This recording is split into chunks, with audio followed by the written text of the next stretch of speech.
If you're planning to come to the United States, already living here on a visa, or waiting for your green card, you need to stop what you're doing and pay attention right now.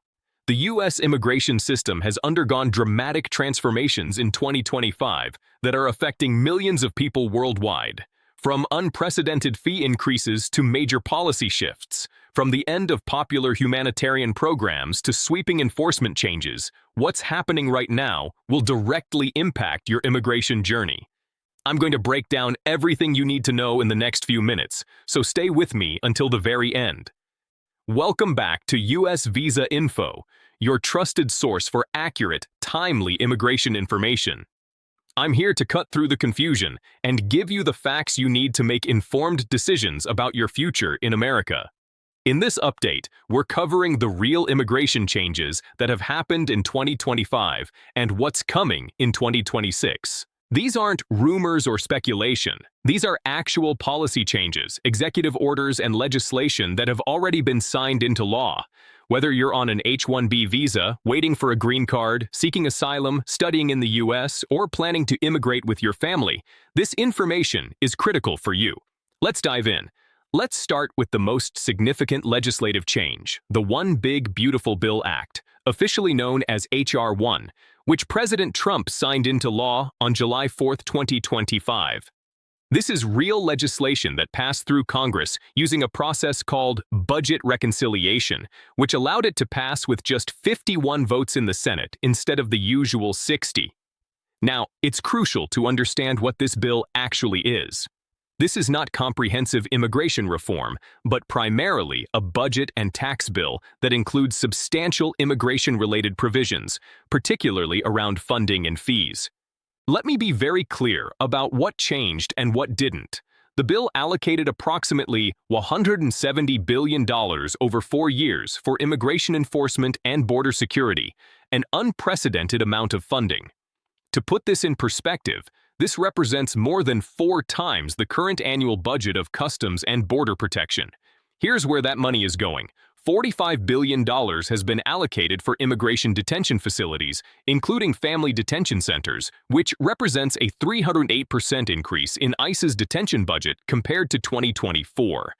The funding will support detention capacity for potentially 116,000 beds, with significant portions going to both existing facilities and new tent-based detention camps. Additionally, $75 billion is designated for immigration and customs enforcement to expand interior enforcement operations, which includes hiring 10,000 additional ICE officers and agents over the next several years, with specific hiring targets of 2,500 in fiscal year 2025 and 1,175 each year through 2029.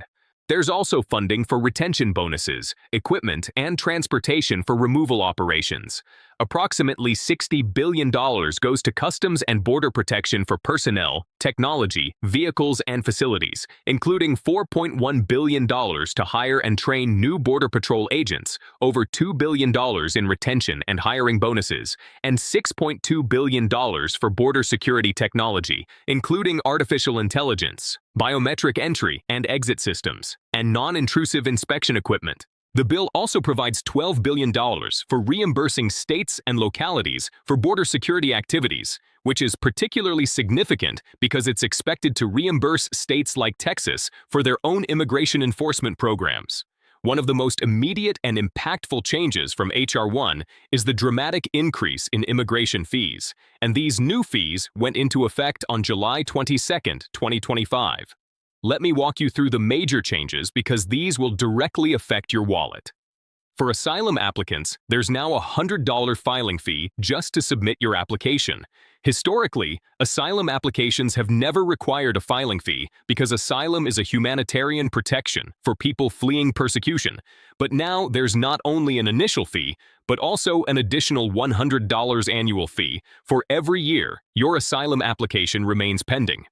Given that asylum cases can take years to process, this can add up to hundreds or even thousands of dollars. Employment Authorization Documents, or EADs, for asylum applicants, parolees, and TPS beneficiaries now cost $550, up from $470 for online applications, and this is just for the initial authorization, with renewals costing $275. For people granted humanitarian parole, there's now a $1,000 fee to apply, plus $550 for initial work authorization and $275 for renewals.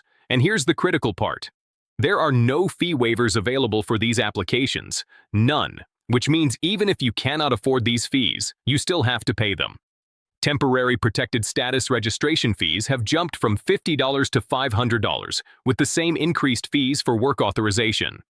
Advanced parole applications, which allow non-citizens to travel outside the U.S. and return, now cost $1,000, up from $630. Immigration court fees have also increased dramatically. Appealing an immigration judge's decision to the Board of Immigration Appeals now costs $900, up from $110. That's more than an 800% increase. There are new fees that didn't exist before. If you're removed in absentia, meaning you didn't appear for your immigration court hearing, there's now a $5,000 apprehension fee. If you're apprehended between ports of entry, that's another $5,000 fee. And here's something many people don't realize. All of these fees are indexed to inflation, which means they will automatically increase every single year. In fact, the Department of Homeland Security already announced the fiscal year 2026 inflation adjustments in November 2025. For example, the ESTA fee increased, the parole fee increased, and the EVUS fee increased based on the Consumer Price Index. If you're in tech, healthcare, or any field that relies on H-1B visas, this section is critical for you.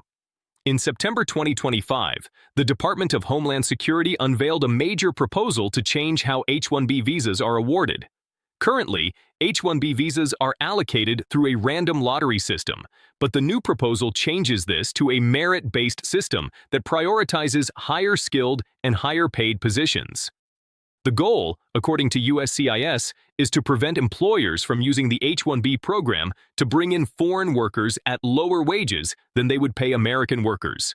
Under the new system, H-1B petitions will be evaluated and ranked based on factors like offered salary and job requirements, with higher-paying positions requiring advanced skills getting priority. This is designed to ensure that H-1B visas go to the most highly skilled workers rather than being distributed randomly. But here's the bombshell. In September 2025, President Trump signed an executive order introducing a $100,000 fee for H-1B visas. Yes, you read that correctly, $100,000. And this fee is in addition to all the other costs associated with the H-1B petition. Now, legally, employers cannot pass this cost to the employee.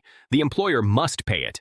But this creates enormous financial pressure on companies, particularly smaller businesses, that cannot afford to pay an additional $100,000 per worker. Many immigration attorneys have already filed legal challenges to this fee, arguing that the president lacks the authority to impose such a fee through executive order alone. The H-4 visa category, which allows spouses of H-1B workers to come to the United States, has also faced restrictions on employment authorization, and this has created significant hardship for H-1B families who relied on dual incomes. In December 2025, President Trump announced the launch of the Trump Gold Card program, which is a visa program that provides a pathway to permanent residency and eventual U.S. citizenship in exchange for a $1 million investment in the United States. This is essentially a revamped and rebranded version of the EB-5 Investor Immigrant Visa Program, but with streamlined processing. The program is designed to attract wealthy foreign nationals who can make substantial financial investments in the U.S. economy, and details are still being finalized.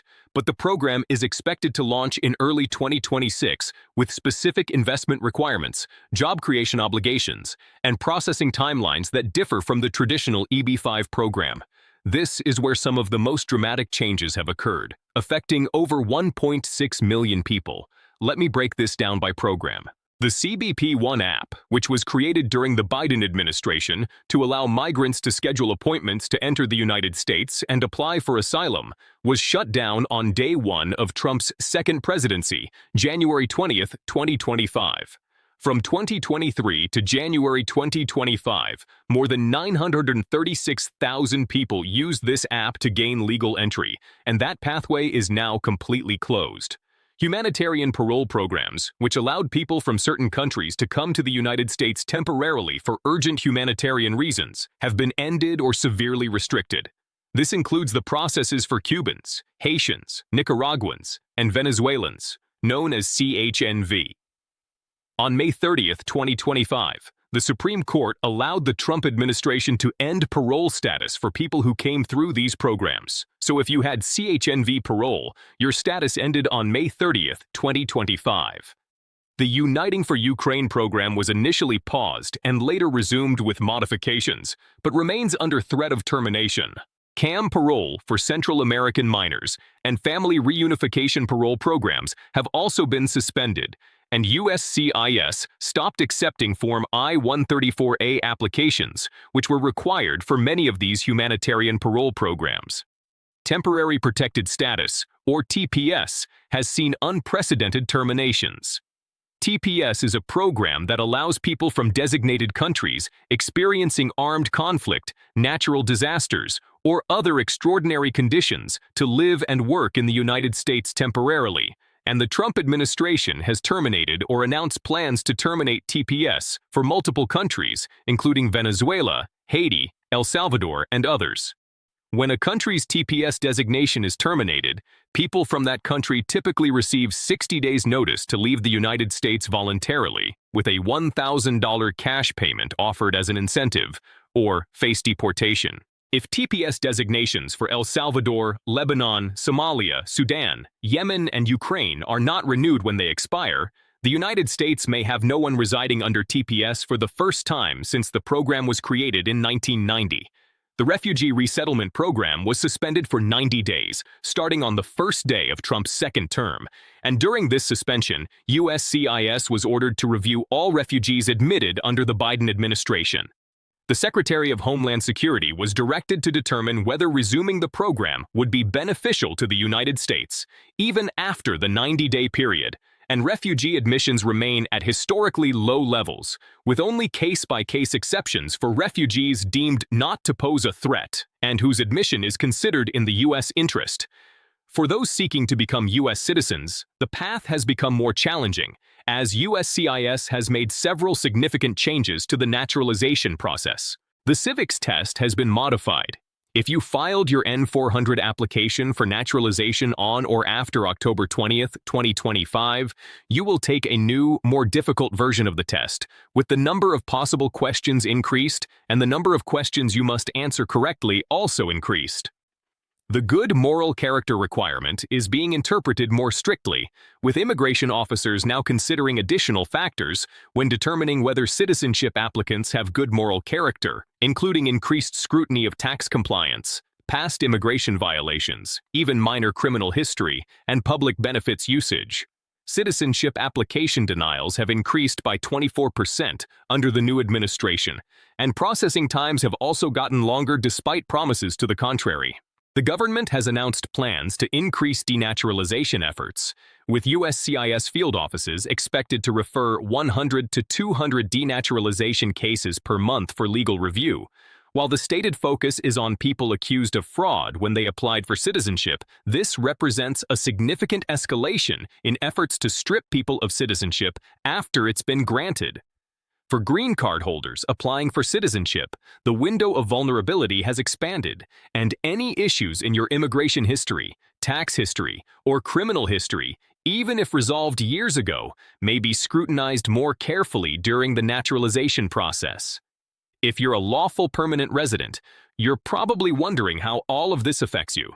The good news is that the changes don't retroactively strip anyone of green card status, so your green card remains valid. However, there are important changes to how you must maintain that status. Enhanced screening at ports of entry is now standard for green card holders returning from international travel, with CBP officers conducting more thorough reviews of travel history, employment status, tax compliance, and ties to the United States, and they have broader authority to refer cases for additional review if there are questions about whether you've abandoned your permanent residence. There are new reporting requirements for permanent residents. Green card holders must report address changes within 10 days of moving. Some categories of green card holders must report employer changes, and importantly, you must report any criminal arrests, even if charges are ultimately dismissed or you're found not guilty. Perhaps the most visible changes have been in immigration enforcement.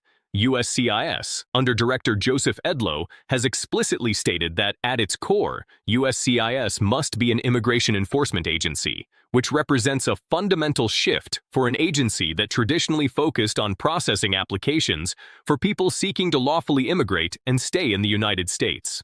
The agency has created a new position called Homeland Defenders, and since launching the hiring campaign on September 30th, 2025, USCIS has received more than 50,000 applications, the highest in agency history.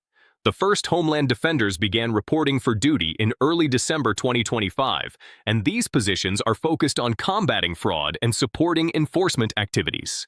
The status of DACA, or Deferred Action for Childhood Arrivals, remains uncertain. While the current administration continues to challenge the program in court, here's what we know.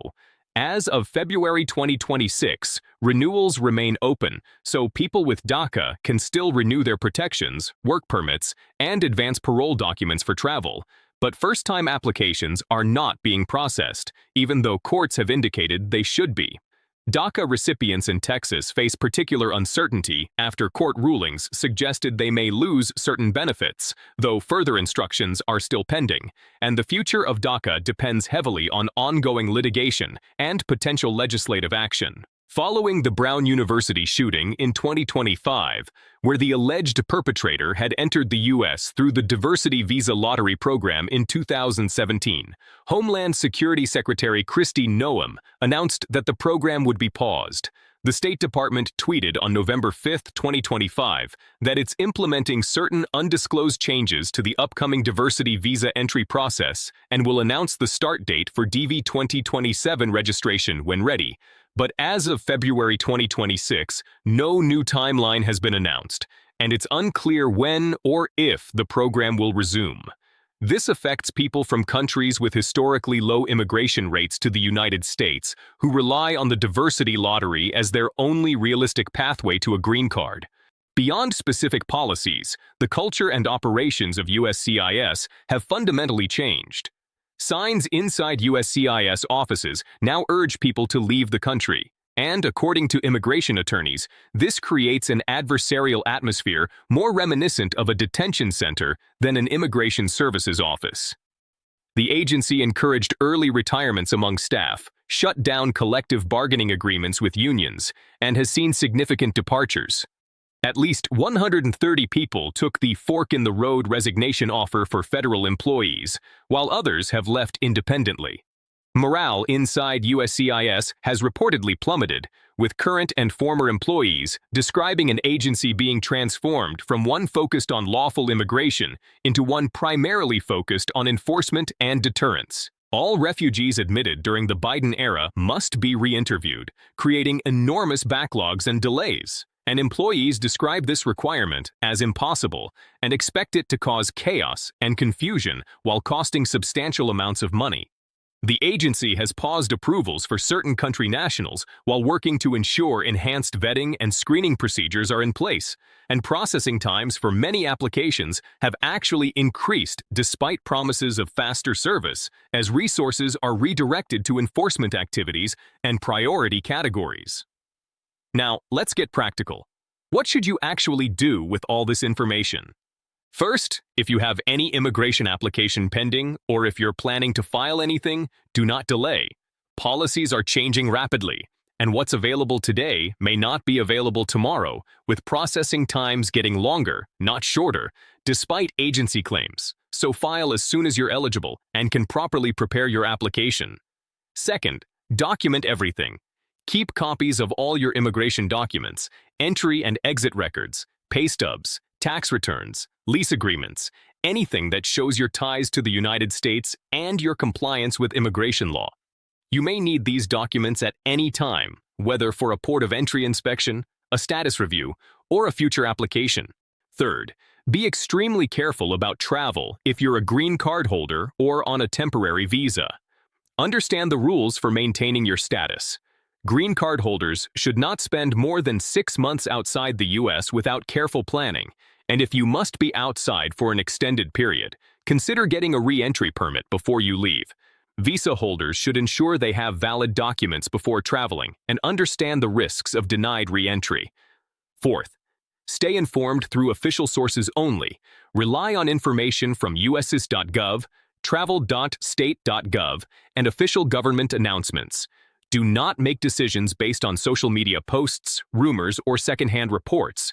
When regulations are published, they appear in the Federal Register, and when policy changes are announced, they're posted on official government websites. Fifth, and this is crucial, consult with a qualified immigration attorney if your case has any complexity whatsoever.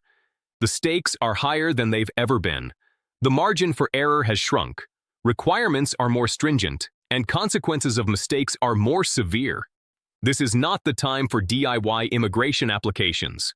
If you have criminal history, prior immigration violations, employment complications, conditional residence, or time-sensitive applications, you absolutely need professional legal guidance. Sixth, if you're eligible for naturalization, seriously consider applying now. Citizens have protections that green card holders don't have. While the naturalization process has become more challenging, citizenship cannot be easily revoked once obtained, except in cases of fraud. So if you meet the requirements, don't wait. Seventh, understand your rights. If ICE comes to your home, you have the right to remain silent and the right to an attorney. You don't have to open the door unless they have a warrant signed by a judge. If they have an administrative warrant from ICE or CBP, that's different from a judicial warrant, so know the difference. Carry documentation showing your legal status at all times. Eighth, prepare financially. Immigration is becoming more expensive across the board. The fee increases that took effect in July 2025 are just the beginning, and fees will increase every year due to inflation indexing, so budget accordingly if you have renewals, adjustments of status, or naturalization applications coming up. Looking ahead, we can expect continued policy changes and legal battles, multiple lawsuits challenging various provisions of H.R. 1, and the executive orders are working their way through federal courts, and some provisions may be delayed or modified based on court rulings. The administration has indicated it will continue to restrict legal immigration pathways while increasing enforcement, so we can expect more programs to be ended or modified, more fees to be imposed, and more stringent requirements across all categories. Congress may attempt to pass additional legislation, though given the narrow margins in both chambers, major legislative changes beyond budget reconciliation bills will be difficult. International relations will play a role. Countries that don't cooperate with U.S. immigration enforcement face potential visa restrictions and sanctions, and this could affect citizens of countries that refuse to accept deportees or don't provide adequate identity verification. The election cycle in 2026 may influence some policies, particularly if control of Congress changes. However, many of the changes implemented through executive action and H.R. 1 will remain in effect regardless. I know this is a lot of information, and I know it's overwhelming. The U.S. immigration system has undergone more dramatic changes in the past year than in any period since the 1990s. But here's what I want you to take away from this update. Change does not mean the end of opportunity. Yes, the path is harder. Yes, the requirements are more stringent. Yes, the costs are higher. But people are still getting green cards. Families are still being reunited. Skilled workers are still finding pathways to the United States. It's just more challenging now. The most important thing you can do is stay informed with accurate information, not panic based on rumors or fear. Make decisions based on facts from official sources and qualified attorneys, not social media posts. Take action on what you can control. If you need to file an application, file it properly with professional help if needed. If you need to document your status, do it now. If you're eligible for a benefit or protection, apply for it before policies change further. Remember, you're not alone in this. Millions of people are navigating these same challenges. Immigration attorneys, advocacy organizations, and community support networks exist to help you, so use them. If this update helped you understand what's really happening with U.S. immigration in 2025 and 2026, please give it a like and subscribe to U.S. Visa Info. Hit that notification bell because immigration policy is changing rapidly, and you need to stay updated with accurate information. Drop a comment below and tell me how these changes are affecting you, what immigration category you're in, and what questions you still have. I read every comment and use your feedback to create content that addresses the issues you care about most. Share this with anyone in your community who needs accurate immigration information. Knowledge is power, especially in times of uncertainty. Thank you for tuning into US Visa Info. Stay informed, stay prepared, and stay hopeful. I'll see you in the next update as this situation continues to evolve. Take care.